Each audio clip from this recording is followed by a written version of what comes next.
오늘 창립 39주년을 맞이해서 제가 제 목회자 칼럼에서 이런 제목으로 글을 썼습니다. 당신의 자리가 컸습니다. 당신의 자리가 컸습니다.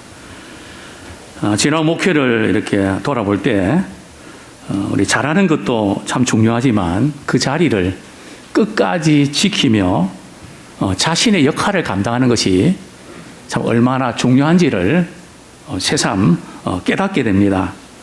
그동안 묵묵히 열왕교회를 지금까지 섬겨주신 분들께 다시 한번 진심으로 감사를 드립니다.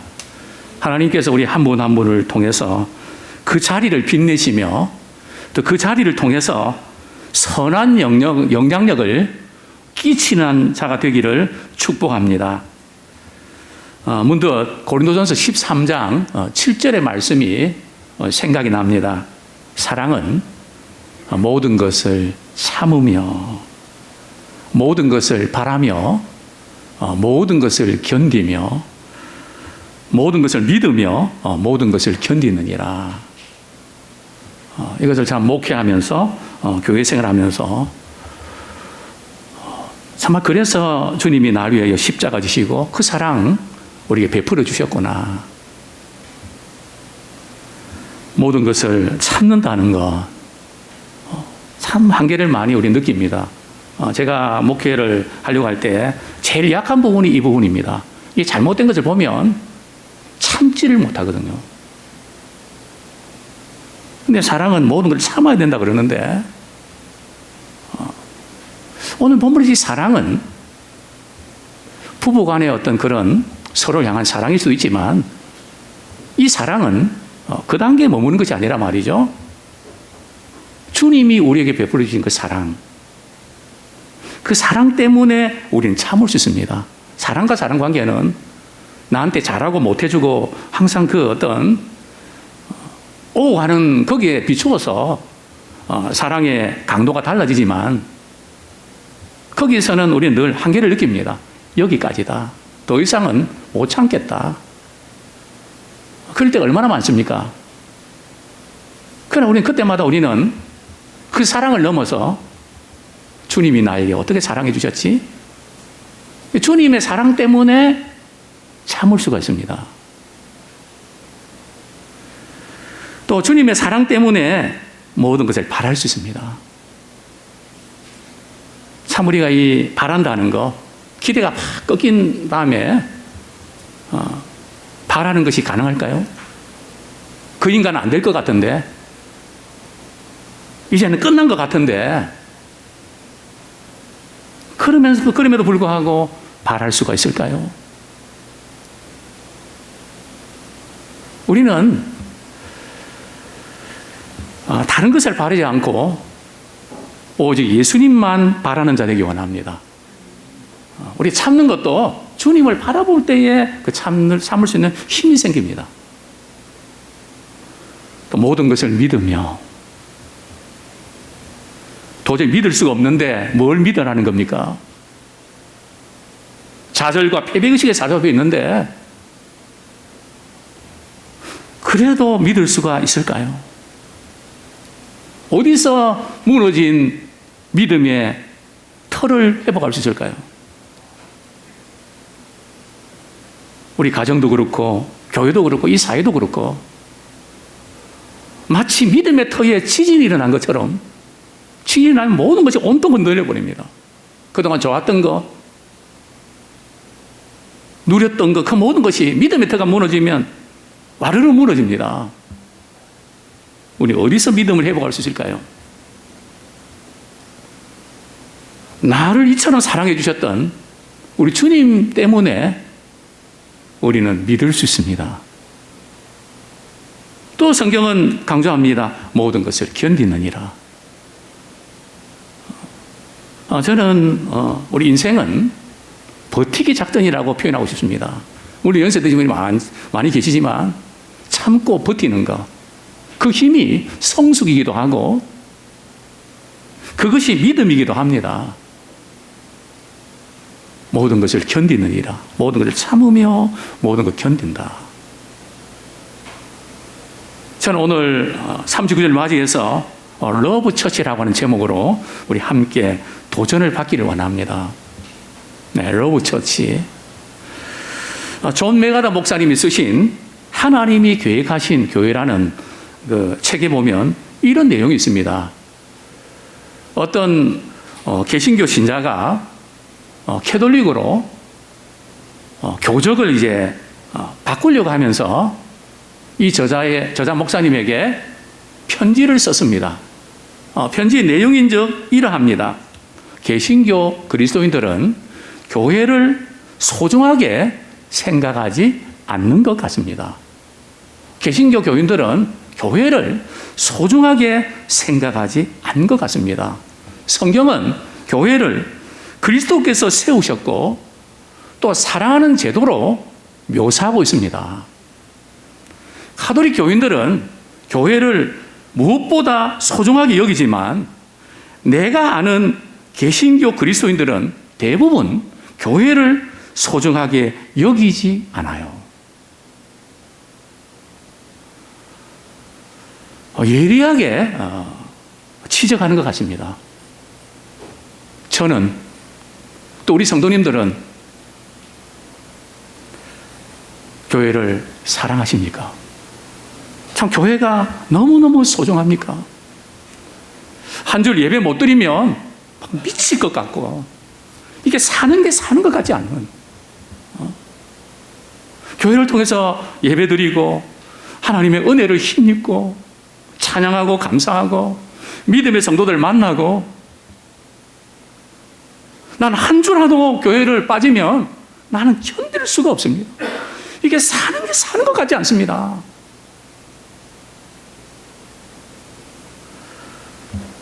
물론 이전에 믿음의 우리 선배들은 그렇게 교회를 사랑하셨습니다.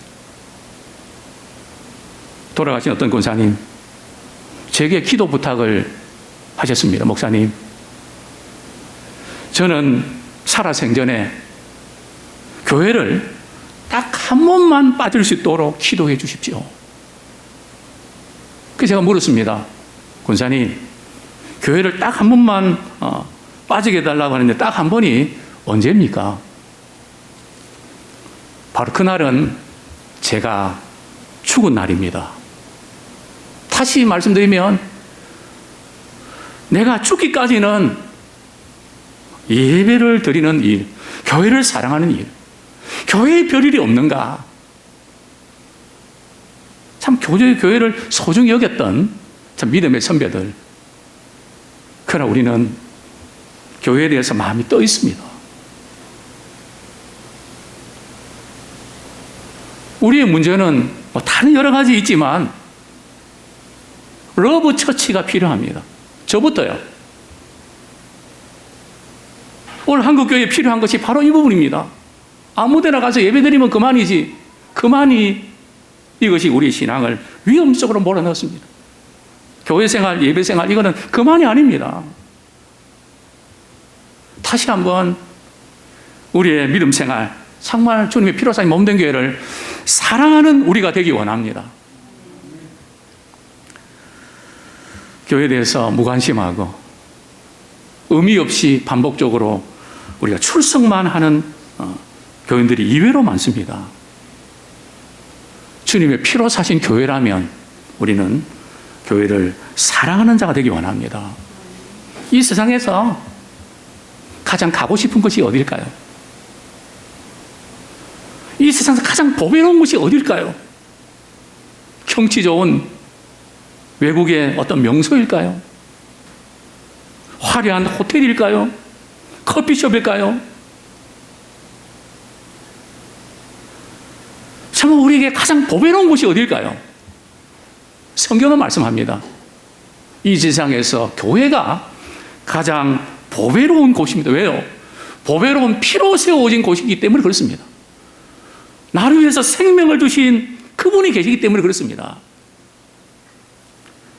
교회는 여전히 부족한 곳이 많지만 천국의 모델 하우스입니다. 우리가 언젠가 이 세상을 떠나 우리가 천국에 가게 되면 교회에서 하고 있는 모든 예배가 그대로 재현될 것입니다.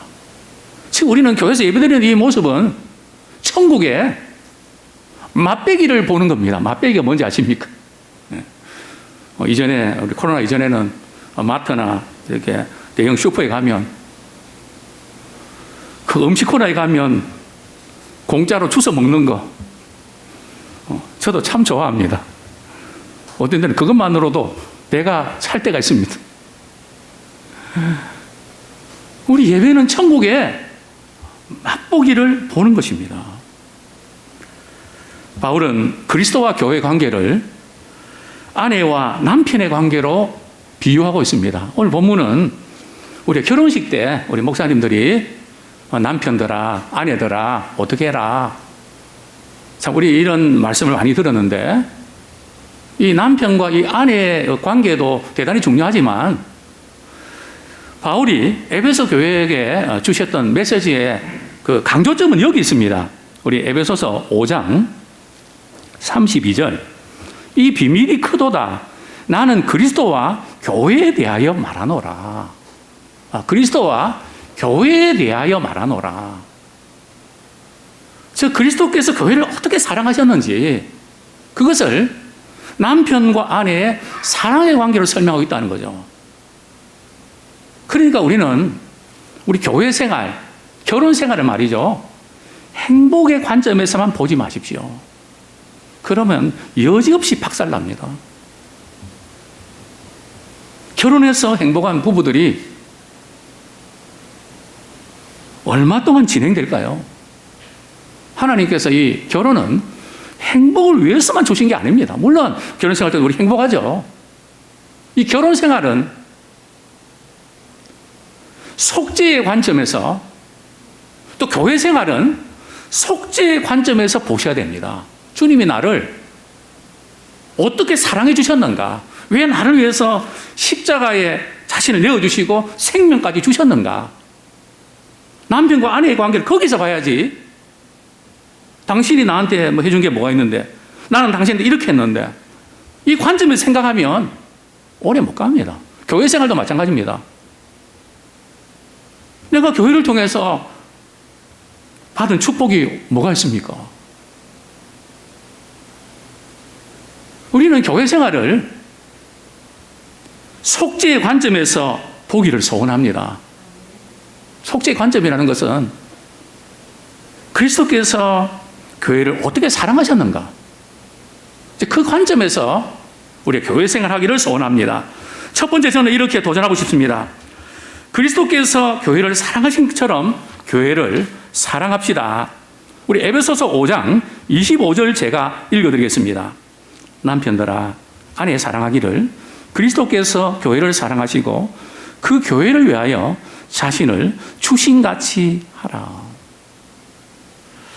남편들이 아내를 사랑할 때에 해준 만큼, 그저 별로 문제가 안 일어날 만큼 그렇게 사랑하라, 이렇게 말씀하고 있지 않습니다. 그리스도께서 교회를 사랑하셨던 것처럼 사랑해라. 저는 이 말씀을 묵상하면서 너무 잘하는 말씀 아닙니까? 딱 제게 꽂혔던 것은 교회를 사랑하시고 그 교회를 위하여 자신을 주신같이 하라. 이 말씀 속에서 저는, 너는 지금까지 목회하면서 교회를 사랑하는 설교를 많이 했지만 너 자신을 내어주기까지 교회를 그렇게 사랑해 본 적이 있니? 내 시간을 내어드렸는데요, 내 물질을 내어드렸는데요, 나의 은사를 내어드렸는데요. 그래, 귀한 일이지. 그거 말고 정말 너 자신을, 주님이 우리 자신을 내어주신 것처럼 우리 남편들, 우리 아내들 어떻습니까? 돈을 가정에 갖다 주고 필요한 걸 사다 주고 귀한 일입니다. 자녀들 교육시키고 참 거기서 애를 많이 씁니다. 그러나 사랑은 그것만이 아닙니다. 주님이 우리에게 말씀하셨던 그 사랑은 자신을 내어주기까지 사랑하는 것입니다. 그런데 오늘 본문에 보면 우리가 깊이 생각해야 될 부분이 있는데요, 그리스도께서 교회를 사랑하시고 그 교회를 위하여 자신을 주신같이 하라. 어떤 분은 그런 거 있을 겁니다. 목사님, 저는 저 자신을 내어놨는데요. 정말 저는 제 자신을 내어놓을 만큼 최선 다했는데요. 그런 분도 계실 것입니다. 순서가 있습니다. 주님이 우리를 위해서 자신을 내어주셨던 것은 그 이전에 뭐 했기 때문에요? 주님이 우리를 사랑하셨기 때문에. 그게 먼저입니다. 남편들이, 아내들이 자신을 내어주고 헌신하는 거 귀한 일입니다. 그러나 사랑하십니까? 사랑하는 가운데 이루어졌습니까? 주님을 사랑하는 가운데 우리가 봉사하셨습니까? 물론 우리가 주님을 사랑하기 때문에 봉사하지 그냥 합니까? 우리는 점검해 보셔야 됩니다. 너가 이런 말을 하고 너가 이렇게 행동하고 이게 주님을 사랑하는 거니 아니면 자기 의를 내세우려고 하는 거니. 저는 목회하면서 후자가 강했던 것 같습니다. 말로는 주님을 사랑한다고 했지만 내 의를 내세우려고 했던 그것이 얼마나 강한지. 그래서 저는 늘 이런 것이 올라올 때마다 기도하면서 웁니다. 주님, 나를 온전히 주장해 주십시오. 이 내가 살아서 나의 그 어떤 것이 살아서 정말 주님 제게 주신 사명을 잘 감당을 못합니다. 이게 잘 안 됩니다. 주님, 나를 주장해 주십시오. 사랑하는 성도님들이요, 우리는 주님을 위해서 늘 점검하셔야 됩니다. 우리 가정의 부부관계도 마찬가지예요. 나에게 어떤 유익이 되는가, 나에게서 얼마나 많은 게 빠져나갔는가, 그것을 세지 마십시오. 얼마나 많은 손해를 보셨습니까? 얼마나 많은 것을 포기하셨습니까? 신앙은, 또 교회 생활은 손이 계산서를 작성하는 것이 아니라 희생 계산서를 작성하는 곳입니다.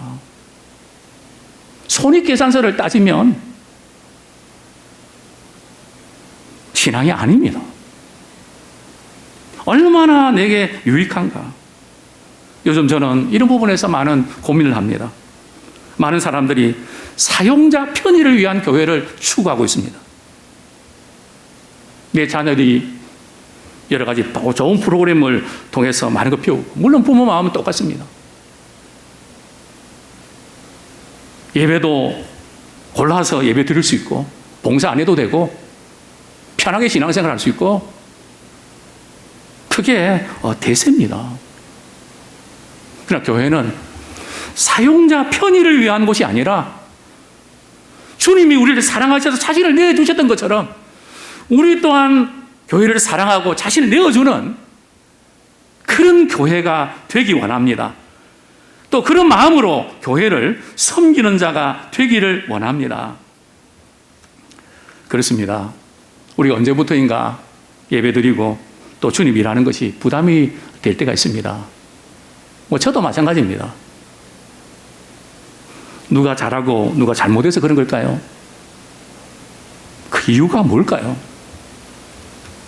이유는 한 가지입니다. 주님을 사랑하는 마음이 없기 때문에 그렇습니다. 한번 우리는 우리 자신을 한번 점검해 보기 원합니다. 과연 너는 주님 사랑하니? 과연 너는 교회 사랑하니? 주님이 교회를 사랑하셨던 것처럼 너도 교회를 사랑하니? 우리는 사랑하는 것보다 교회가 나에게 뭘 해주는가, 나는 교회를 통해서 뭘 얻는가, 그런 어떤 마음에 너무 많이 빼앗겨 있지 않는가 돌아보게 됩니다. 본문 28절 다시 한번 읽어드리겠습니다. 이와 같이 남편들도 자기 아내 사랑하기를 자기 자신과 같이 할지니 자기 아내를 사랑하는 자는 자기를 사랑하는 것이니라. 남편들아, 남편들 자기 아내 사랑하기를 자기 자신같이 사랑하라. 우리 남자들, 저도 마찬가지지만은 자기 몸을 끔찍하게 아끼지 않습니까? 그렇게 아내를 사랑해라. 자기에게 필요한 모든 것들을 다 채우려고 하는 것처럼 그렇게 아내를 사랑하라. 그러면서 오늘 주신 말씀은 자기 아내를 사랑하는 자는 그게 뭐라고요? 자기를 사랑하는 거라는 거죠. 자, 뒤집어서 말하면 말이죠. 자기를 사랑하지 않는 사람은 자기 아내도 사랑할 수가 없다는 겁니다. 더 올라가면 하나님의 사랑을 경험하지 않는 사람은 다른 사람을 사랑할 수가 없습니다. 잘해주기는 하는데 그게 사랑이 아닙니다. 하나님의 사랑을 경험한 사람은 사도 바울처럼 하나님의 사랑이 나를 강건하시는도다. 이 강건하신다는 것은 푸시하는 거거든요. 하나님이 나를 이처럼 사랑해 주셨으니까 나도 하나님을 사랑하는 푸시를 하는 겁니다. 하나님의 사랑이 부음받았기 때문에 나도 그 사랑을 흘려보내야 되는 겁니다. 그것이 다른 사람에게, 가까운 사람에게, 그리고 자기 자신에게. 자기를 사랑하지 않는 사람은, 아내를 사랑하지 않는 사람은 교회를 사랑하지 않는 사람입니다. 결국 우리의 문제는 다른 데 있는 것이 아니라 사랑의 결핍에 문제가 있습니다. 요한복음 13장 1절 2절. 근데 우리는 늘 그 사랑을 누가 나한테 잘하면 그렇게 사랑했을 때인데 환경과 이런 부분들 많은 탓을 이렇게 하곤 하는데요. 우리 주님은 어떠셨을까요? 요한복음 13장 우리 1절 2절 보면 마가의 다락방에서 이제 예수님께서 제자들과 최후의 만찬을 하게 됩니다. 그때 예수님은 제자들을 어떻게 사랑하시는지 아십니까? 그 본문에 보면 이런 말씀이 나옵니다. 가룟 유다의 마음속에 예수를 팔려는 생각이 가득했다. 그 최후의 만찬 그 자리에 말이죠. 예수님을 배신하려고 하는 그런 마음이 가득했다는 거죠.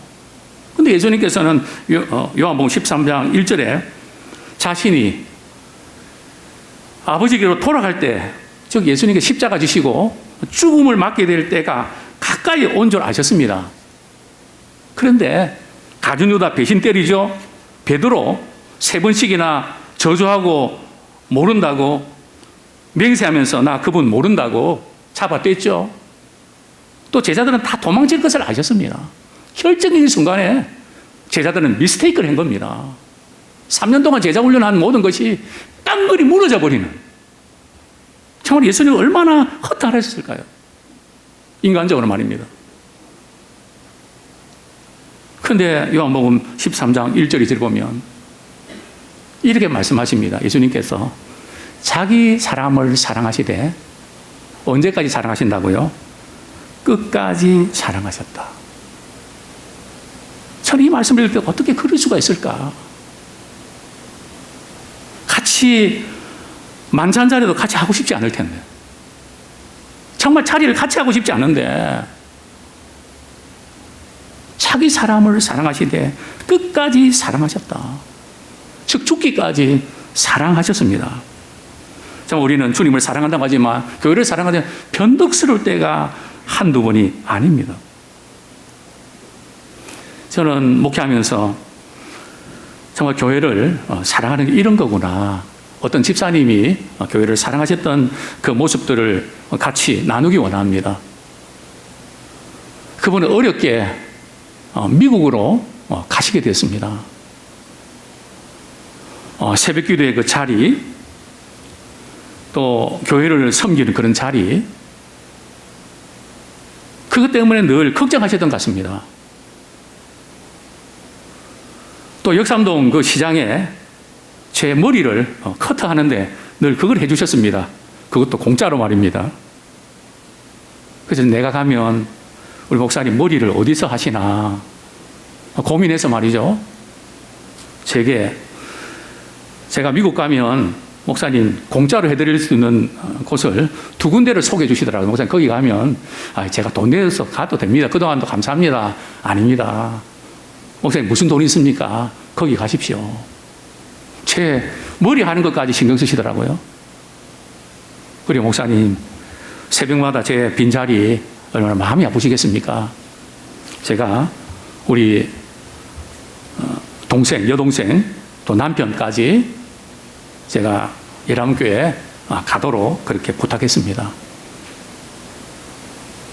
그리고 그분은 미국에 가셨습니다.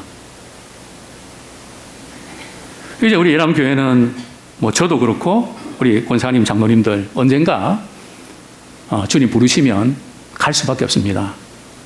나의 빈자리 생각해 보셨습니까? 내가 비었을 때에 그 자리를 채우기 위해서 고민해 보셨습니까? 나만 주님 품에 안기면 그만입니까? 왜 우리가 그렇게 할까요? 왜 그분이 그렇게 하셨을까요? 교회를 사랑하니까. 주님을 사랑하니까. 저는 또한 그렇게 기도, 하나님, 우리 사랑하는 장로님, 권사님, 우리 자녀들 가운데 한 명이라도, 한 가정이라도 살아생전에 다시 교회에 나올 수 있도록. 정말 우리가 그런 영혼을 사랑하는 그런 마음을 우리가 갖기를 소원합니다. 우리 주님은 당시의 성전, 참 어떻게 보면 엉망진창이었습니다. 환전을 해서 그 이자를 챙기고 그 하나님께 희생제물 드린다면서 폭리로 말이 취하고 예수님이 화가 나셔갖고 노끈으로 채찍을 만드셔서 말이죠. 상을 엎어버리시고 양과 소를 그냥 쫓아버리고 예수님 평소에 그러시지 않으셨는데 어쩌면 인간적으로는 바리새인들 입장에서 보는 이상한 행동을, 있을 수 없는 행동을 취하셨습니다. 교회를 미워해서 그럴까요? 왜 그러셨을까요? 요한복음 2장 우리 17절에 보면 제자들은 그 순간 예수님의 그 행동을 보고 예수님이 그래서 그렇구나 깨달았습니다. 어떻게 해요? 시편 69편 9절의 말씀 인용하고 있는데 주의 전을 사모하는 열심이 나를 삼켰다. 우리 예수님은 주의 전을 사모하는 열심이 나를 삼킬 정도로 주의 전을 사모하는 열심이 과연 우리는 교회를 사모하십니까? 그냥 주일 되면 교회 나가지. 교회를 사모한다 단순한 건물이 아닙니다. 교회에 얽혀진 믿음의 스토리 때문에 그렇습니다. 비하인드 스토리 때문에 그렇습니다. 나를 사랑하사 나를 위해 생명을 주셨던 주님의 십자가 사건이 있기 때문에 주의 전을 사모하는 열심이 나를 삼켰다는 이런 고백이 또한 우리의 고백이 되길 원합니다. 주님께서 교회를 사랑하사 자신을 내어주신 이유가 무엇일까요? 왜 꼭 그래야만 될까요? 뭐 남들처럼 그렇게 신앙생활 하는데 왜 꼭 구태여? 그렇게 신앙생활을 왜 주님은 그렇게 교회를 사랑하셨을까요? 자, 두 번째로는 우리 본문 26절, 27절 말씀 제가 읽어드리겠습니다. 26절, 27절. 이는 곧 물로 씻어 말씀으로 깨끗하게 하사 거룩하게 하시고 자기 앞에 영광스러운 교회로 세우사 티나 주름 잡힌 것이나 이런 것들이 없이 거룩하고 흠이 없게 하려 하심이라. 예수님께서 우리를 사랑하사 자신을 내어주신 이유, 두 번째 저는 도전드리고 싶습니다. 그리스도께서 교회를 거룩하게 하시고 영광스러운 교회로 세워가십니다. 그리스도께서 교회를 거룩하게 하시고 영광스러운 교회로 세워가십니다. 왜 예수님께서 자신의 생명까지 내어주셨을까요? 왜 그렇게 사랑하셨을까요?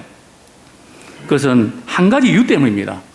영광스러운 교회를 세워가기를 원하셨던 것입니다.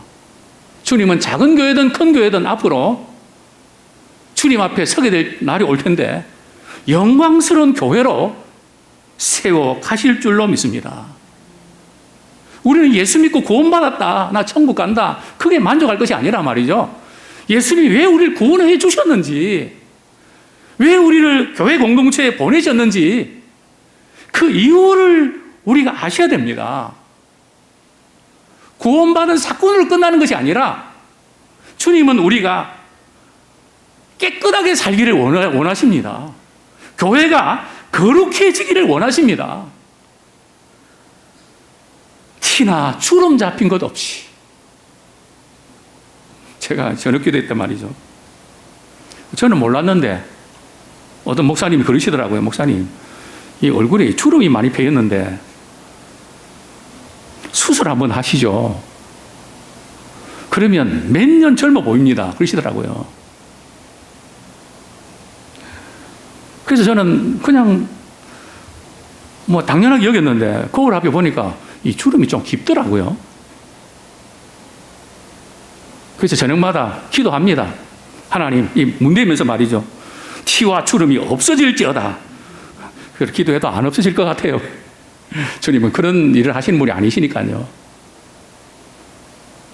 그런데 이게 자꾸 신경을 쓰니까 이게 없어지면 좋겠습니다. 그러면서 말씀을 보니까 말이죠. 티나 주름 잡힌 것이 없는 영광스러운 교회로 주님은 세워가신다. 차마 우리가 크든 작든 시골이든 도시든 복음이 선포되고 정말 주님의 말씀이 선포되는 곳이라면 우리 주님은 영광스러운 교회로 세워가십니다.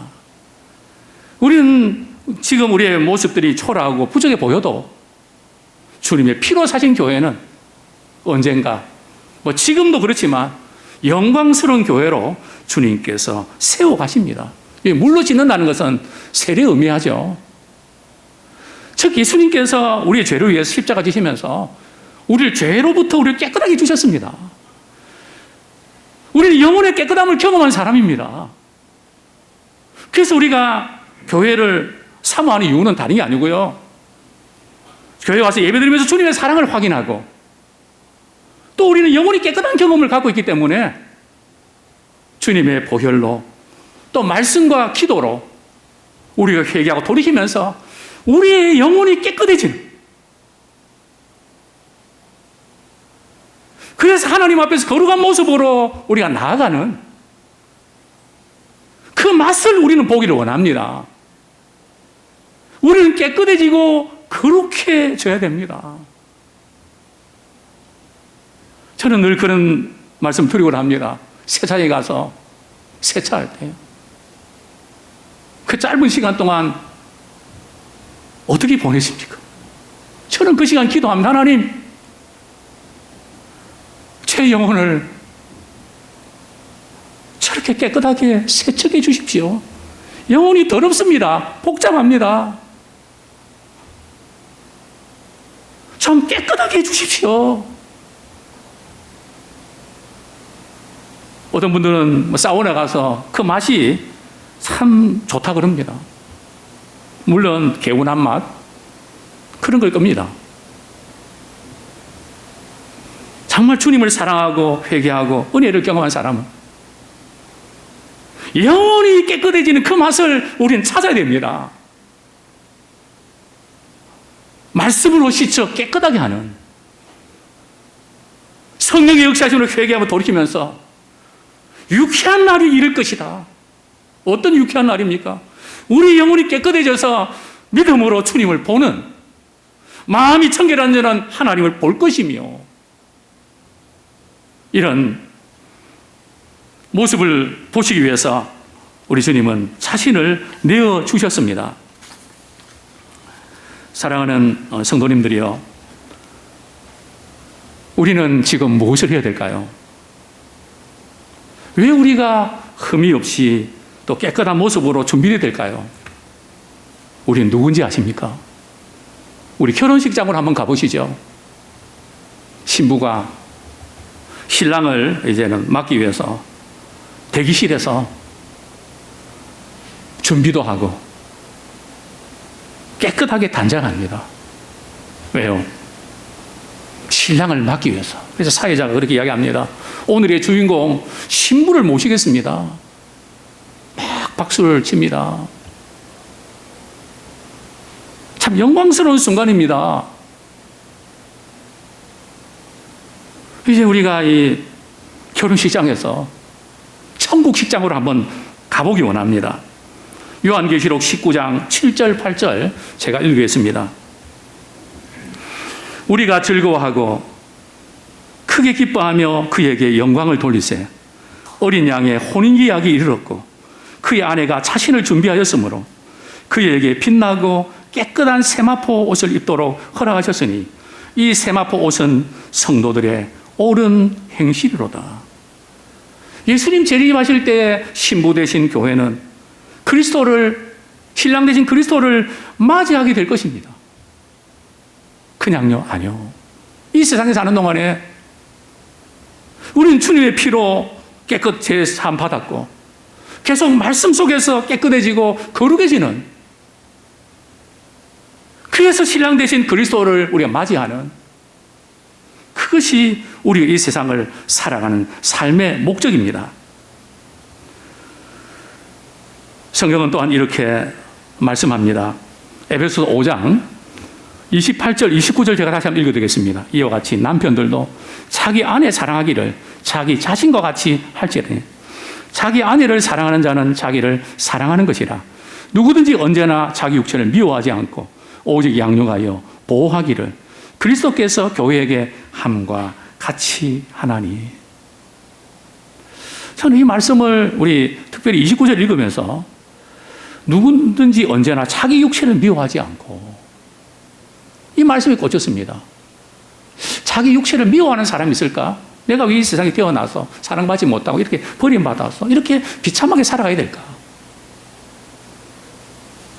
이런 생각을 가진 사람들은 자기 자신을 돌볼 수가 없고 다른 사람에게 관심을 가질 수가 없습니다. 우리 모든 그리스도인들은 자신의 육체를 아끼고 사랑해야 됩니다. 우리는 우리 것이 아니라 주님의 것이기 때문에 그렇습니다. 또한 이렇게 말씀합니다. 정말 자기 육체를 사랑하고 오직 양육하여 보호하기를 그리스도께서 교회에게 함과 같이 하나니. 남편은 아내를 양육하고 보호하는 책임이 있습니다. 결혼 생활은 속죄 관점에서 해야 된다는 것은 하나님이 나를 어떻게 사랑해 주셨는가, 자기 몸을 내어 주시기까지 사랑하셨던 그 무조건적인 사랑, 또 희생적인 사랑, 그런 마음으로 잘 양육해서 아내가 하나님께 주셨던 그 은사를 잘 발휘할 수 있도록 돕는 자가 되어야 됩니다. 힘을 북돋워줘야 됩니다. 마찬가지로 그리스도께서 우리 교회를 사랑하실 때에 우리를 양육하시고 보호해 주시는, 그저 우리가 교회 나온 것 같지만 보이지 않는 사람들 통해서, 주님의 손길을 통해서 주님은 우리를 키워 오셨습니다. 만들어 오셨습니다. 그리고 우리를 보호해 주셨습니다. 그래서 언젠가 우리 주님 앞에 섰을 때에 주님을 맞이할 수 있는 그런 놀라운 도구로 우리를 사용해 주셨습니다. 사랑하는 성도님들이요, 참 어떤 집사님이 교회를 오는데 한 3시간 거리라고 합니다. 뭐 저희 교회에서는 우리 지금 윤여재 권사님이 제일 이제 먼 거리에서 지금 이제 오시는데요. 항상 우리 권사님은 제일 먼 데서 오시는 것으로 탑을 끊었습니다. 좀 가까이 오시면 되는데 뭐 여러 가지 사정이 있어서 항상 1시간 반 이상 이렇게 시간이 걸리셨는데요. 이 집사님도 아마 좀 많이 멀었던 모양. 그래서 목사님이 교회 그 집사님 오시면 위로한다고, 집사님 참 거리가 먼데 교회 와서 예배드린다고 많이 힘드시죠. 그렇게 하면 이 집사님은 이렇게 대답을 합니다. 목사님, 저는 한 번도 교회가 멀다고 생각해 본 적이 없습니다. 집이 먼 거죠. 그만이나. 근데 받아들이는 자세가. 우리가 사랑하는 사람 만날 때에 거리가 멀다고 느끼나요? 주님이 이 세상에 오실 때 하늘에서 땅까지, 저는 늘 그 생각을 합니다. 주님이 이렇게 사랑해 주셨는데, 이렇게 자기 자신을 내어주셨는데, 중요한 것은 어떤 마음으로 교회를 다니는가가 중요합니다. 어떤 교회를 다니는가도 중요하지만 어떤 마음으로 교회를 다니는가가 더 중요합니다. 우리 시편의 말씀을 소개합니다. 시편 122편 7절, 사람이 내게 말하기를 여호와의 집에 올라가자 할 때에 내가 기뻐하였도다. 시편 우리 120편 7절, 사람이 내게 말하기 여호와의 집에 성전에 올라가자, 교회에 올라가자 할 때에 그 말만 딱 듣고도 마음이 기쁘단 말이죠.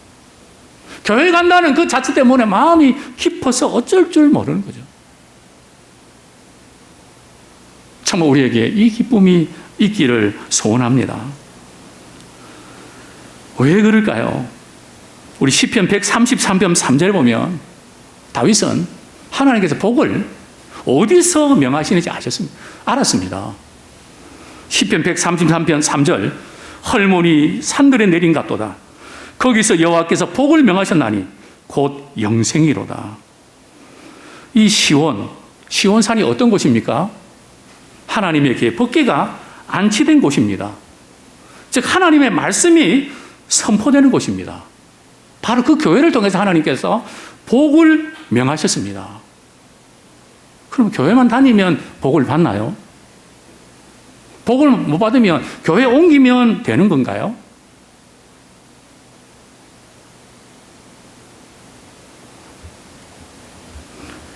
다윗이 이제 왕이 된 후에 제일 먼저 한 것이 법궤를 다윗 성으로 옮기는 것입니다. 그래서 그동안 법궤가 있었던 아미나답의 집에서 이제 법궤를 이제 옮기는데요, 문제가 생겼죠. 이 법궤가 아미나답의 집에 있을 때 몇 년 동안 있었는지 아십니까? 무려 20년 동안 있었습니다. 그런데 법궤가 자기 집에 있었는데도 아미나답의 집에서 뭐 복을 받았다, 뭐 저주 받았다, 그런 게 없습니다.